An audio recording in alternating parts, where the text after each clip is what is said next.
I'm Sal Giuliano. I was president in 1979-80. Can you tell us a little bit about that experience? What year were you the president of PASFAA? Well, as nearly as I could recall and tried to figure out, it was around 1985, 86 in there somewhere. Sure, I was president in 92, 93, and that was the 25th anniversary year. Please tell me your name. Bonnie Lee Bing. And what year were you president of PASFAA? 1999 to 2000. And my name is Gary Means. I was president in 2001, 2002.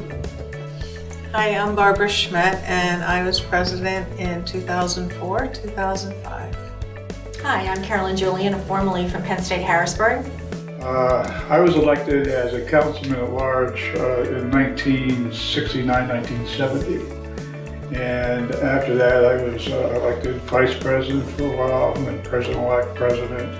And I think I'm the first person that was the first past president to hold a seat on the executive committee. I'm not sure about that. I was president in 1996-97, and I was really fortunate to have a good person to succeed me. I followed George, 97, 98. And that was 2007, 2008. Let's see, I was president of PASFAA in 1989-90, a long time ago, so I don't remember much.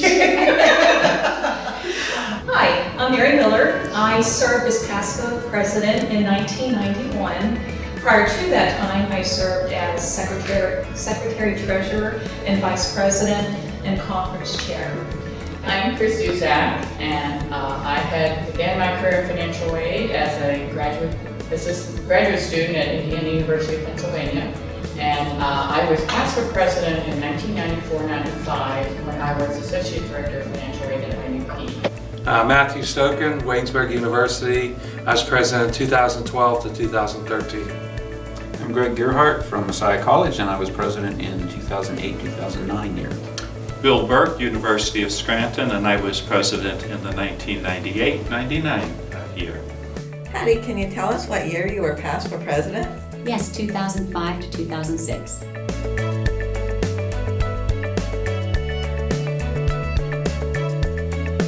Well, other than the privilege of being president of PASFAA, one thing sticks in my mind was the opportunity for teaching, training. One thing stands out in my mind was when I was the instructor for what's now called the Don Rayleigh Institutes, which was the summer institutes, which provided a weeks-long training, concentrated training for new individuals entering into the financial aid arena. And I've made so many good friends over the years from participating in that. So that was really a good opportunity that I'll always remember. One of the things I remember is when the federal government decided they weren't going to write the training manual anymore, and we had to kind of scramble around and decide if we were going to do that. So there was about 8 or 9 of us, went to a hotel and for 5 days wrote a manual, our first manual. And I think that became the basis of everything that came after that. But that was a really fun and exciting thing to do. So you mentioned the conference at the Carnegie. The only remembrance I have of that was that we were in that large hall where we had dinner, and at the far end was a statue of Shakespeare. And Jeannie Lonat, who was also a past president, Yes. and I were talking about that. Somebody dared us to crawl up onto that statue and sit in Shakespeare's arms, and I think Rich Esposito took a picture of that.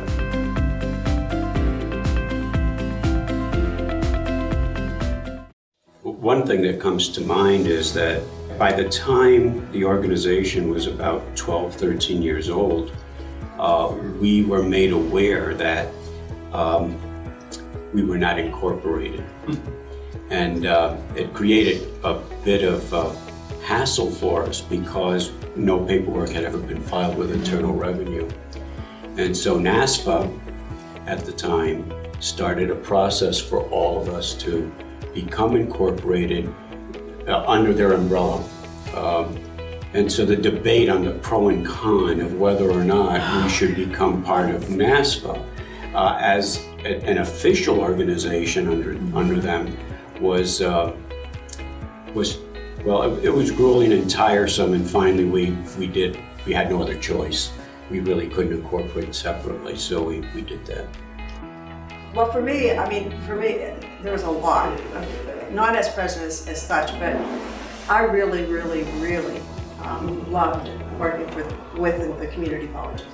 I think that they were a new concept, and there was a lot of rules and regulations that didn't fit, and so I hoped that what I did, either as a SEPTA rep or as part of PASFAA, part of VISA, part of NASFA, and the college board, because I was a community college advisory board member, that it helped. It helped them in some way. And so when I got in as president, I said, what I'm going to do is try to get people who have not been involved before, people who felt the same way I did. And so I went around and talked to people and got people to get involved who hadn't been involved before. And that to me was a good thing, because people got to see what PASFAA was really like.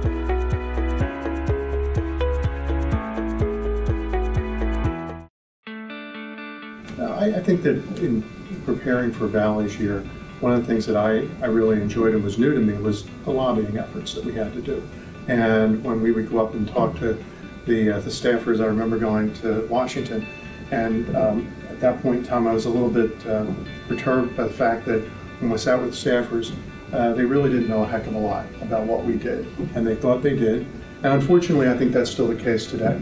I was president the year it was, I think it was the Harrisburg Patriot. I'm not sure where, but FIA or Sally Mae had put out information that they were interested in purchasing FIA. Do you remember that? I remember something like that. Yeah, and that was causing a little bit of an uproar in the association. FIA was working on a project to, I don't remember exactly what was involved with this, but they were putting together some ideas for a program that might replace the FELT program. They had asked a few PASFAA members to give them some input on it. And those folks, just knowledgeable individuals who FIA thought could be helpful to them. They weren't representing PASFAA, they didn't portray it that way, but it got out into the financial aid community that PASFAA Council had started this committee, and that we were developing a loan program, and we hadn't gone out to the membership and asked for anybody's input or anything. We were just doing this all on our own, and there was a little bit of an uproar at that point. And I had to sort of do a communications process and calm everybody down that no, that's not what's going on at all. PASFAA is not starting our own loan program, and these folks who are helping FIA are just doing it as private financial aid citizens, so to speak.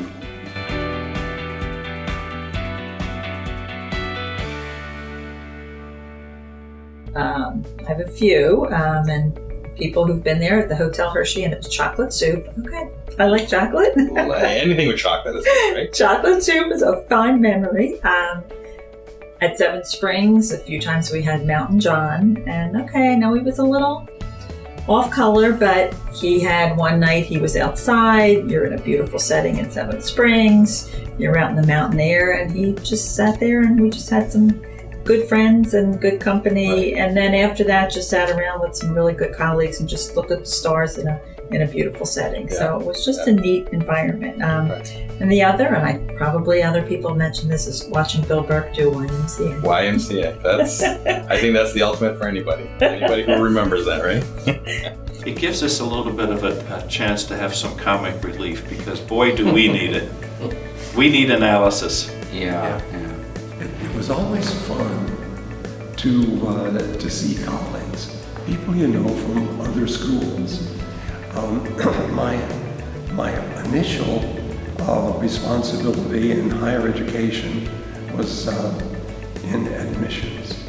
When you do admissions work, you see representatives from other colleges almost daily. But now in financial aid, I realized early on that that's not the case, because you don't travel that much.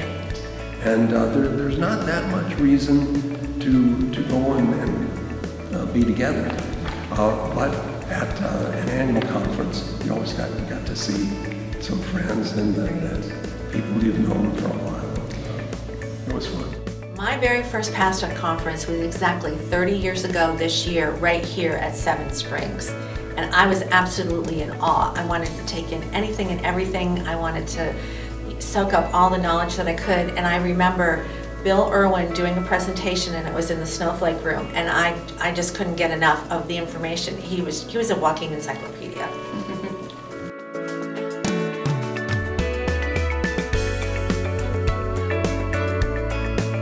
To the teleconferences, which we really don't do anymore, and that was something as past presidents we had to MC and those kind of things. So that was kind of a fun thing to do at times. And the hotline. And the hotline, you do that. So there are some things that there might be room for doing some of those kind of things in the future, and just continue to use technology that's out there so we can more communicate with our colleagues. When I saw that, the question I had in my mind was, have you ever thought of creating internships, paid internships for students who might end up being financial aid officers, being your future administrators, so that they can get in the ground floor, so to speak, and build their own experience with the proper training of a financial aid officer who has 5, 6, 8, 12, 15, 25 years of experience, whatever. I think any training opportunity we're able to provide the membership is very crucial, because not only those training opportunities, but a chance to develop relationships that serve you in your position and just serve you the rest of your life.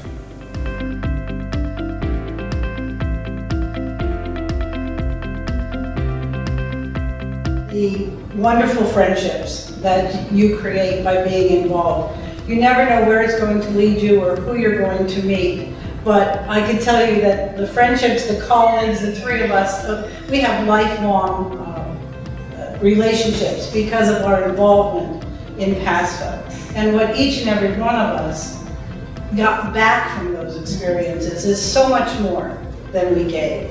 And I will echo again what Mary said, is that PASFAA is the heart of everything I was able to accomplish in my professional career.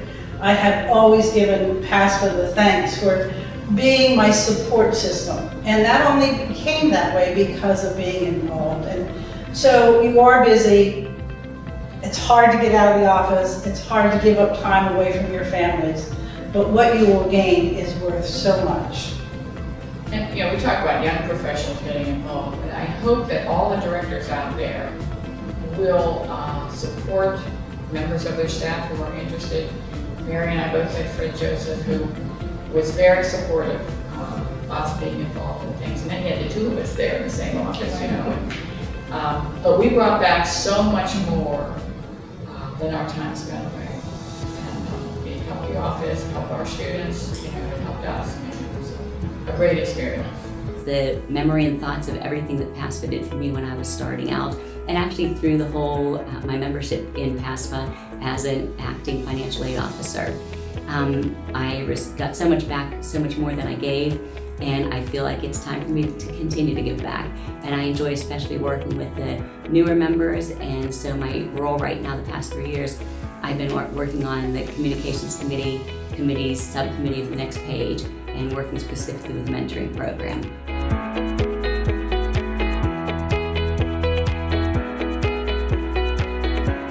From my perspective, and I think this was Fred Joseph, who was my boss, and he said, it's always easier to say no, Mary. It's harder to say yes. And all of us have our personal lives and family commitments and other things that we participate in. But PASFAA gives you so much in terms of what they're doing as far as government relations and conferences and information sharing, to give back of your time and your expertise. It is your time. However, the benefits that you're going to be receiving from that in terms of the colleagues, the information, future job opportunities, relationships, is just so important. I would like to see PASFAA be aggressive with government, and that's federal and state, and do what it can to enhance student aid programming to help students from low-income families get to college, get to graduate school, professional school, go off into leadership roles in the society. Continued success.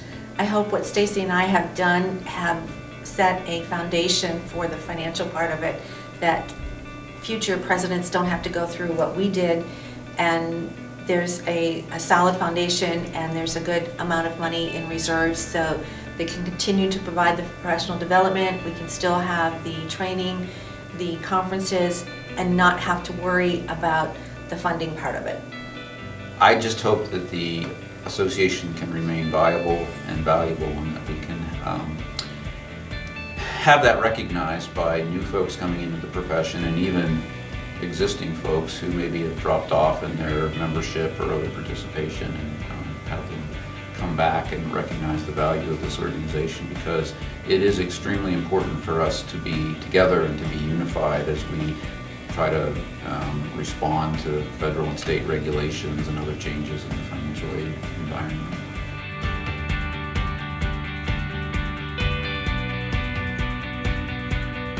I just want to thank PASFAA for all they've done over the past 50 years, and I hope that PASFAA understands how important they are, not only for serving the colleagues, but also how important it is for the students. No, I really thank Betty Cassell and PASFAA for asking us to be a part of this, because it's important. You know, we're a lot of retirees now, a lot of good memories, and I hope that those that stay and eventually move on or retire have as much good memories as we do. This goes to what's at the root of a good association, is being able to ask your friends, ask your colleagues for help. And but it's learning from those relationships and learning from those experiences, and you grow from them. And you say, if I can do this, I can do anything.